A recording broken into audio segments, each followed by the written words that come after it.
سورۃ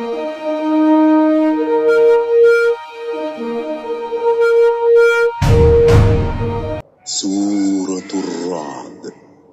شروع اللہ کا نام لے کر جو بڑا مہربان نہایت رحم والا ہے۔ الف لام میم را۔ اے نبی، یہ کتاب الہی کی آیتیں ہیں اور جو کچھ تمہارے پروردگار کی طرف سے تم پر نازل ہوا ہے حق ہے، لیکن اکثر لوگ ایمان نہیں لاتے۔ اللہ وہی تو ہے جس نے ستونوں کے بغیر آسمان جیسا کہ تم دیکھتے ہو اتنے اونچے بنائے، پھر عرش پر جلوہ افروز ہوا اور سورج اور چاند کو کام میں لگا دیا۔ ہر ایک میعاد معین تک گردش کر رہا ہے۔ وہی دنیا کے کاموں کا انتظام کرتا ہے۔ اس طرح وہ اپنی آیتیں کھول کھول کر بیان کرتا ہے کہ تم اپنے پروردگار کے روبرو جانے کا یقین کرو۔ اور وہی ہے جس نے زمین کو پھیلایا اور اس میں پہاڑ اور دریا پیدا کیے اور ہر طرح کے میووں کی دو قسمیں بنائیں۔ وہی رات کو دن کا لباس پہناتا ہے۔ غور کرنے والوں کے لیے اس میں بہت سی نشانیاں ہیں۔ اور زمین میں کئی طرح کے قطعات ہیں ایک دوسرے سے ملے ہوئے، اور انگور کے باغ اور کھیتی اور کھجور کے درخت۔ بعض کی بہت سی شاخیں ہیں اور بعض کی اتنی نہیں ہوتی، باوجود کہ پانی سب کو ایک ہی ملتا ہے۔ اور ہم بعض میووں کو بعض پر لذت میں فضیلت دیتی ہیں، اور اس میں سمجھنے والوں کے لیے بہت سی نشانیاں ہیں۔ اگر تم عجیب بات سننی چاہو تو کافروں کا یہ کہنا عجیب ہے کہ جب ہم مر کر مٹی ہو جائیں گے تو کیا از سر نو پیدا ہوں گے؟ یہی لوگ ہیں جو اپنے پروردگار سے منکر ہوئے ہیں، اور یہی ہیں جن کی گردنوں میں طوق ہوں گے، اور یہی اہل دوزخ ہیں کہ ہمیشہ اس میں جلتے رہیں گے۔ اور یہ لوگ بھلائی سے پہلے تم سے برائی جلدی سے مانگتے ہیں، یعنی طالب عذاب ہیں، حالانکہ ان سے پہلے عذاب واقع ہو چکے ہیں۔ اور تمہارا پروردگار لوگوں کو باوجود ان کی بے انصافیوں کے معاف کرنے والا ہے، اور بے شک تمہارا پروردگار سخت عذاب دینے والا ہے۔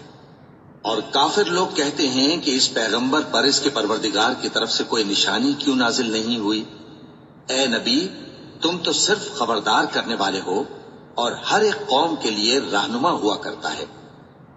اللہ ہی اس بچے سے واقف ہے جو عورت کے پیٹ میں ہوتا ہے، اور وہی پیٹ کے سکڑنے اور بڑھنے سے بھی واقف ہے، اور ہر چیز کا اس کے ہاں ایک اندازہ مقرر ہے۔ وہ چھپی اور ظاہر چیزوں کا جاننے والا ہے، سب سے بزرگ ہے، عالی رتبہ ہے۔ کوئی تم میں سے چپکے سے بات کہے یا پکار کر، یا رات کو کہیں چھپ جائے یا دن کی روشنی میں کھلم کھلا چلے پھرے، اللہ کے نزدیک برابر ہے۔ اس کے آگے اور پیچھے اللہ کے چوکیدار ہیں جو اللہ کے حکم سے اس کی نگرانی کرتے ہیں۔ اللہ اس نعمت کو جو کسی قوم کو حاصل ہے نہیں بدلتا جب تک کہ وہ اپنی حالت کو نہ بدلے، اور جب اللہ کسی قوم کے ساتھ برائی کا ارادہ کرتا ہے تو وہ پھر نہیں سکتی، اور اللہ کے سوا ان کا کوئی مددگار نہیں ہوتا۔ وہی تو ہے جو تم کو ڈرانے اور امید دلانے کے لیے بجلی دکھاتا اور بھاری بھاری بادل پیدا کرتا ہے، اور رعد اور فرشتے سب اس کے خوف سے اس کی تسبیح و تحمید کرتے رہتے ہیں۔ اور وہی بجلیاں بھیجتا ہے، پھر جس پر چاہتا ہے گرا بھی دیتا ہے، جبکہ وہ اللہ کے بارے میں جھگڑتے ہیں، اور وہ بڑی قوت والا ہے۔ کام کا پکارنا تو اسی کا ہے، اور جن کو یہ لوگ اس کے سوا پکارتے ہیں وہ ان کی پکار کو کسی طرح قبول نہیں کرتے، مگر اس شخص کی طرح جو اپنے دونوں ہاتھ پانی کی طرف پھیلا دے تاکہ دور ہی سے اس کے منہ تک آ پہنچے، حالانکہ وہ اس تک کبھی بھی نہیں آ سکتا۔ اور اسی طرح کافروں کی پکار بیکار ہے۔ اور جتنی مخلوقات آسمانوں اور زمین میں ہے، خوشی سے یا ناخوشی سے اللہ کے آگے سجدہ کرتی ہے، اور ان کے سائے بھی صبح و شام سجدے کرتے ہیں۔ ان سے پوچھو کہ آسمانوں اور زمین کا پروردگار کون ہے؟ تم ہی کہہ دو کہ اللہ۔ ان سے کہو کہ کیا تم نے اللہ کو چھوڑ کر ایسے لوگوں کو کارساز بنایا ہے جو خود اپنے نفع و نقصان کا بھی اختیار نہیں رکھتے؟ کہو کیا اندھا اور آنکھوں والا برابر ہیں، یا اندھیرا اور اجالا برابر ہو سکتا ہے؟ بھلا ان لوگوں نے جن کو اللہ کا شریک مقرر کیا ہے، کیا انہوں نے اللہ کسی مخلوقات پیدا کی ہے جس کے سبب ان کے لیے مخلوقات مشتبہ ہو گئی ہے؟ کہہ دو کہ اللہ ہی ہر چیز کا پیدا کرنے والا ہے اور وہ یکتا ہے، بڑا زبردست ہے۔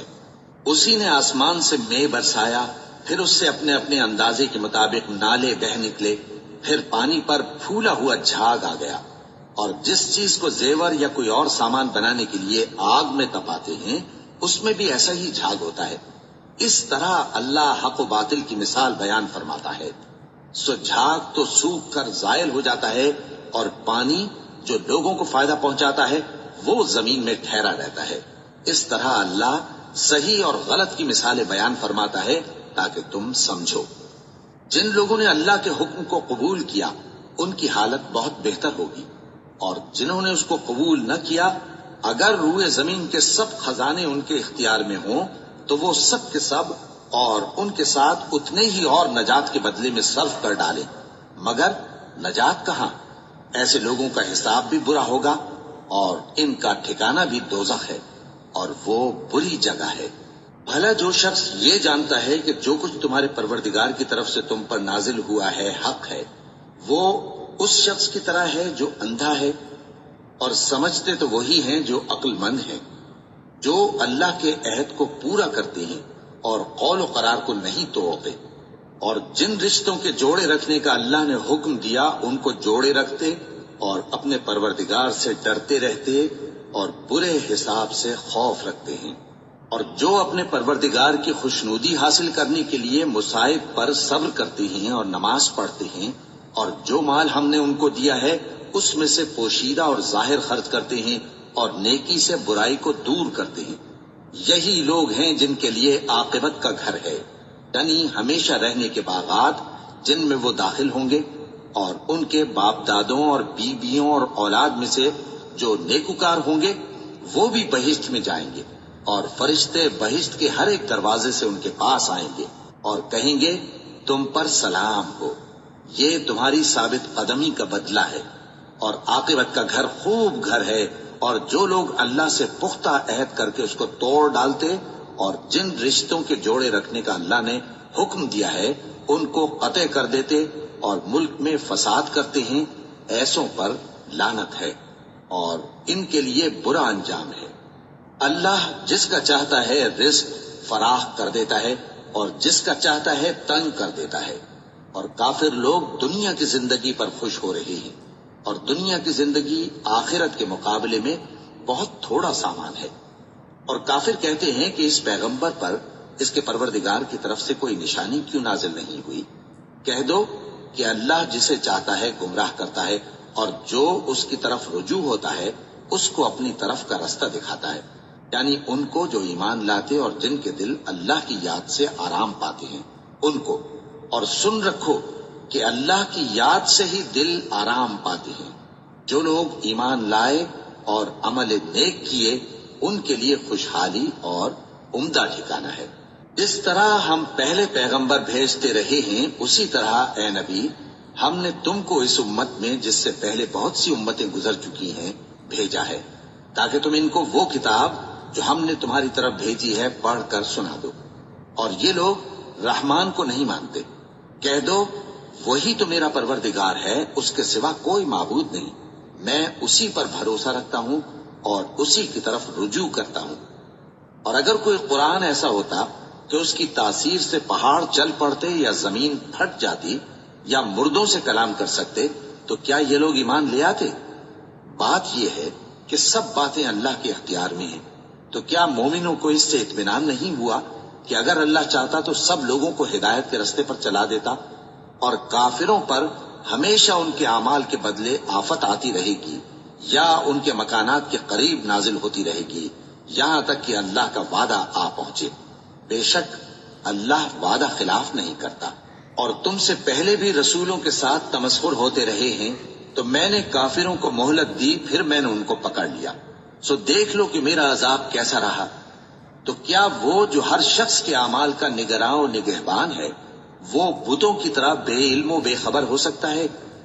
اور ان لوگوں نے اللہ کے شریک مقرر کر رکھے ہیں۔ ان سے کہو کہ ذرا ان کے نام تو لو۔ کیا تم اسے ایسی چیزیں بتاتے ہو جو روئے زمین پر ہیں اور اسے معلوم نہیں، یا تم لوگ محض سطحی بات کی تقلید کرتے ہو؟ اصل یہ ہے کہ کافروں کو ان کے فریب خوبصورت معلوم ہوتے ہیں اور وہ ہدایت کے رستے سے روک لیے گئے ہیں، اور جسے اللہ گمراہ رہنے دے اسے کوئی ہدایت کرنے والا نہیں۔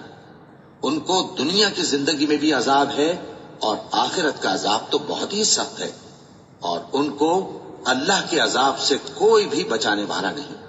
جس جنت کا پرہیزگاروں سے وعدہ کیا گیا ہے اس کی شان یہ ہے کہ اس کے نیچے نہریں بہہ رہی ہیں، اس کے پھل ہمیشہ باقی رہنے والے ہیں اور اس کے سائے بھی۔ یہ ان لوگوں کا انجام ہے جو متقی ہیں، اور کافروں کا انجام دوزخ ہے۔ اور جن لوگوں کو ہم نے کتاب دی ہے وہ اس کتاب سے جو تم پر نازل ہوئی ہے خوش ہوتی ہیں، اور بعض فرقے اس کی بعض باتیں نہیں بھی مانتے۔ کہہ دو کہ مجھ کو یہی حکم ہوا ہے کہ اللہ ہی کی عبادت کروں اور اس کے ساتھ کسی کو شریک نہ بناؤں۔ میں اسی کی طرف بلاتا ہوں اور اسی کی طرف مجھے لوٹنا ہے۔ اور اسی طرح ہم نے اس قرآن کو عربی زبان کا فرمان بنا کر نازل کیا ہے، اور اگر تم علم آ جانے کے بعد ان لوگوں کی خواہشوں کے پیچھے چلو گے تو اللہ کے سامنے کوئی نہ تمہارا مددگار ہوگا اور نہ کوئی بچانے والا۔ اور اے نبی، ہم نے تم سے پہلے بھی پیغمبر بھیجے تھے اور ان کو بیویاں اور اولاد بھی دی تھی، اور کسی پیغمبر کے اختیار کی بات نہ تھی کہ اللہ کے حکم کے بغیر کوئی نشانی لے آتا۔ ہر حکم قضا کتاب میں لکھا ہوا ہے۔ اللہ جس چیز کو چاہتا ہے مٹا دیتا ہے اور جس کو چاہتا ہے باقی رکھتا ہے، اور اسی کے پاس اصل کتاب ہے۔ اور اگر ہم کوئی عذاب جس کا ان لوگوں سے وعدہ کرتے ہیں تمہیں دکھائیں، یعنی تمہارے روبرو ان پر نازل کریں، یا تمہاری مدت حیات پوری کر دیں، یعنی تمہارے انتقال کے بعد عذاب بھیجیں، تو تمہارا کام ہمارے احکام کا پہنچا دینا ہے اور ہمارا کام حساب لینا ہے۔ کیا انہوں نے نہیں دیکھا کہ ہم زمین کو اس کے کناروں سے گھٹاتے چلے آ رہے ہیں، اور اللہ جیسا چاہتا ہے حکم کرتا ہے، کوئی اس کے حکم کا رد کرنے والا نہیں، اور وہ جلد حساب لینے والا ہے۔ جو لوگ ان سے پہلے تھے وہ بھی بہتیری تدبیریں کرتے رہے ہیں، سو تدبیر تو سب اللہ ہی کی ہوتی ہے۔ ہر شخص جو کچھ کر رہا ہے اللہ اسے جانتا ہے، اور کافر جلد معلوم کر لیں گے کہ آخرت میں اچھا انجام کس کے لیے ہوتا ہے۔ اور کافر لوگ کہتے ہیں کہ تم پیغمبر نہیں ہو۔ کہہ دو کہ میرے اور تمہارے درمیان اللہ اور وہ شخص جس کے پاس کتاب آسمانی کا علم ہے بطور گواہ کافی ہے۔